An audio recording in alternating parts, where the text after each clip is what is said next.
Assalamualaikum warahmatullahi wabarakatuh. Minasan, shibaraku buri desu ne. O genki desu ka? Genki ni sugoseru you ni inotte imasu. Hai, minasan, hari ini kita akan belajar bahasa Jepang ya.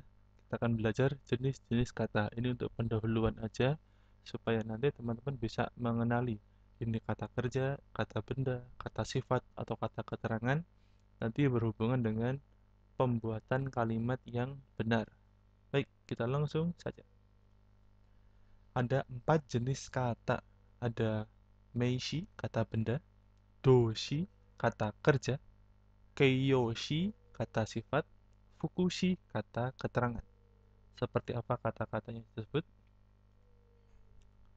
Hai, yang pertama, meishi, kata benda. Yang penting benda ya, bisa orang, bisa waktu, bisa tempat, bisa media. Benda pokoknya.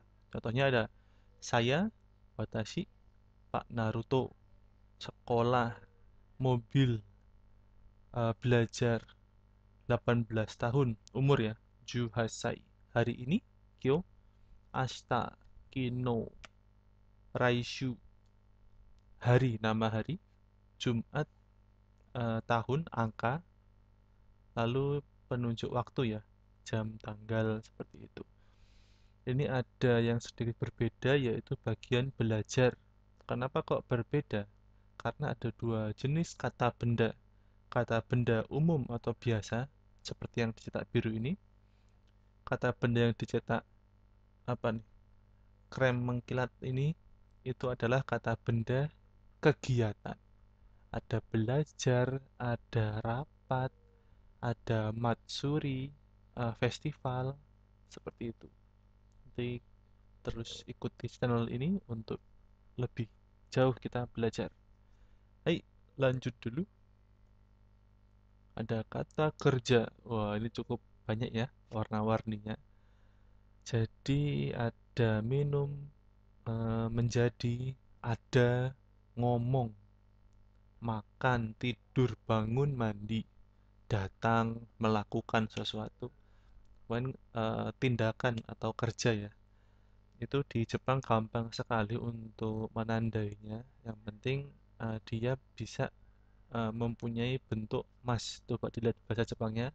Ada nomi masuk, nari masuk, ari masuk, hanashi masuk, ki masuk, si masuk. Pokoknya yang ada masuk-masuknya ini itu adalah kata kerja. Gampang toh? Yang menjadi mungkin agak rumit adalah kata kerja di bahasa Jepang itu dibagi menjadi 3 kelompok atau 3 golongan. Yang pertama golongan 1 yang dicetak biru, golongan 2 yang dicetak krem mengkilat, golongan 3 yang dicetak emas. Perhatikan dulu ya. Nanti yang warna biru ini golongan 1. Yang warna krem mengkilat ini golongan 2. Golongan 3-nya itu yang golden atau yang emas. Gimana cara membedakannya? Bagaimana cara memperlakukannya? Nanti akan kita pelajari lebih jauh di video-video berikutnya. Jadi pantengin terus ya. Baik, berikutnya adalah kata sifat. Kata sifat itu yang mana? Ya, sifat kita menunjukkan ciri sesuatu. Lezat, tinggi, mudah, merah, baru, suka, cantik, praktis, sia-sia, tenang. Sifat ya. Jadi di bahasa Jepang itu kata sifat dibedakan menjadi 2. Kata sifat i dan kata sifat na. Sudah kelihatan ya cara membedakannya? Yang warna biru itu diperhatikan di bagian belakangnya, semuanya diakhiri dengan i. Oishii, takai, yashashii, akai, atarashi. I-nya di belakang itu kelompok yang kata sifat i. Yang bawah, yang krem mengkilat, itu adalah na, kata sifat na.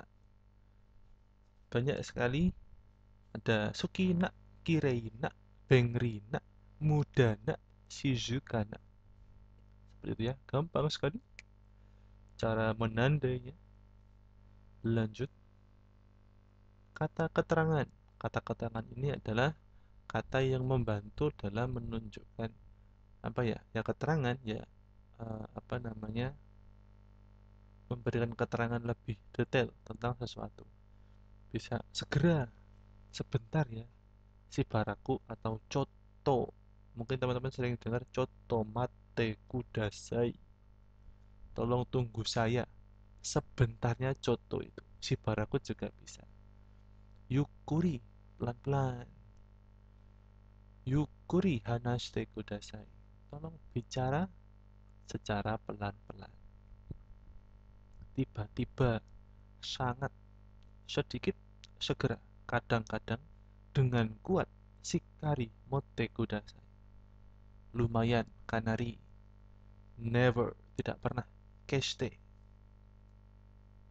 Seperti itu ya gambarannya. Eh, untuk kosakata itu yang dikuatkan adalah hafalan dan dicoba untuk dipakai untuk keseharian sehari-hari. Jangan malu-malu. Kalau malu kapan bisanya? Seperti itu. Biarin mau orang bilang ngomong apa sih. Yang penting kita mau bisa bahasa Jepang. Gak usah malu-malu. Hai, ini adalah contoh kalimatnya. Kita mau ngomong apa ya? Saya mau ngomong saya belajar di sekolah dari jam 7.50 sampai 15.00. Jadi mungkin ini agak sedikit apa ya, berbeda dengan pelajaran di tempat-tempat lain. Metodenya adalah Anda mau ngomong apa? Yuk cari bahasa Jepangnya. Nanti di situ dapat kosakata, dapat pola kalimat juga. Untuk ini kita juga akan mengenalkan partikel. Jadi selain kalimat, kata, jenis-jenis kata, nanti banyak sekali partikel yang akan membantu kita dalam mengarahkan arti dari apa ya, omongan atau kalimat yang akan kita sampaikan. Contohnya, watashi saya, watashi wa shichiji goju pungkara dari jam 7.50 jugoji made sampai jam 15 gakko de di sekolah benkyou shimasu belajar seperti itu. Jadi yang warna putih ini adalah partikel. Yang warna merah putih itu adalah kosakata. Jadi kombinasi seperti ini ya. Ini satu kalimat. Jadi yang kedua mau bilang saya suka tempat yang bersih. Watashi wa kireina basho ga shuki desu. Seperti itu. Jadi wa itu artinya adalah itu atau adalah. Setelahnya adalah keterangan. Yang dapat wa itu subjeknya. Dan seterusnya lah nanti kita bahas di video-video berikutnya. Oh ya, mungkin yang agak unik dari bahasa Jepang adalah dibandingkan dengan bahasa Indonesia itu kalimatnya tersusun dengan SPOK. Subjek, predikat, objek, keterangan. Predikat itu kata kerja ya. Subjek itu kata benda. Objek kata benda. Keterangan tadi yang yukuri atau yang lain. Seperti itu. Jadi kalau di bahasa Jepang paling depan itu S-nya, subjeknya atau objeknya. Paling belakang itu adalah kata eh, predikat atau kata kerjanya bisa, ditutup dengan kata benda juga bisa. Jadi sedikit berbeda ya cara menyusun kalimatnya. Yuk kita lihat di kalimat kedua, watashi wa kirenaba shoga sukides. Sukides itu kata sifat. Itu juga bisa untuk mengakhiri kalimat. Lalu berikutnya, saya ingin makan masakan Indonesia yang enak. Saya ingin makan masakan Indonesia yang enak. Watashi wa oishii Indonesia ryori wo tabetai desu. Oh, tabemas kok jadi ada perubahan. Jadi perubahan itu yang membantu kita menyampaikan kata ingin. Tabemas menjadi tabetai. Ingin makan. Kalau makan saja tabemas. Ingin makan tabetai. Des. Berikutnya yang keempat, saya harus olahraga setiap hari. Watashi wa mainichi undo shinakereba narimasen. Supaya saya bisa menyampaikan maksud harus dalam kalimat saya merubah kata shimas menjadi shinakereba narimasen. Seperti itu. Ini gambaran dari kalimat percakapan bahasa Jepang. Untuk lebih lanjutnya nanti terus diikuti video-video berikutnya supaya kita lebih dalam, lebih cepat menguasai bahasa Jepang. Baik, otsukare sama deshita. Itu adalah ucapan untuk mungkin teman-teman atau rekan kerja di kelas mungkin yang sudah berusaha keras telah uh, apa ya, memberikan waktu pikirannya, telah bersusah payah, berlelah-lelah. Jadi setelah selesai kita bilang otsukare sama deshita untuk menghargai kerja mereka. Otsukare sama deshita, otsukare sama deshita, seperti itu. Hai, minasan yoku gambarimashita. Telah berusaha dengan baik. Jangan lupa untuk selalu latihan. Ada 3 prinsip yang kita terapkan di sini. Ada pertama, yoshu. Yoshu itu belajar. Sebelum materi itu disampaikan di kelas, kita pelajari dulu secara mandiri. Kita coba untuk mengerti secara mandiri sebelum dijelaskan sama guru. Itu yoshu. Lalu ada renshu.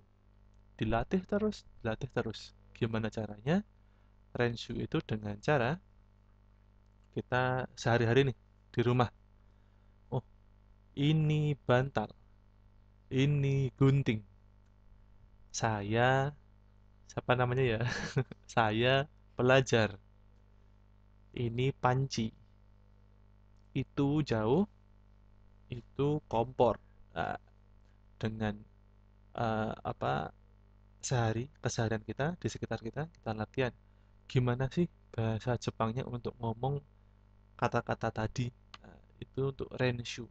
Kita pakai supaya tidak hanya hafal tapi juga memahami kapan makainya, situasinya seperti apa, supaya lebih tepat.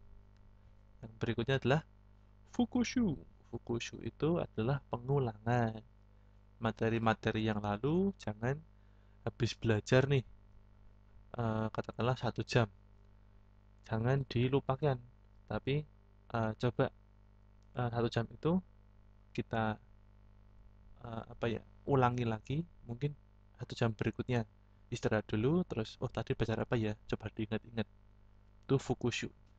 3 prinsip ini kalau diterapkan dengan rutin, rajin, itu bisa menguatkan dan mempercepat teman-teman sekalian untuk menguasai bahasa Jepang. Seperti itu. Baik, terima kasih untuk waktu dan antusiasmenya. Kalau begitu video ini saya tutup sampai sekian. Wassalamualaikum warahmatullahi wabarakatuh. Au revoir.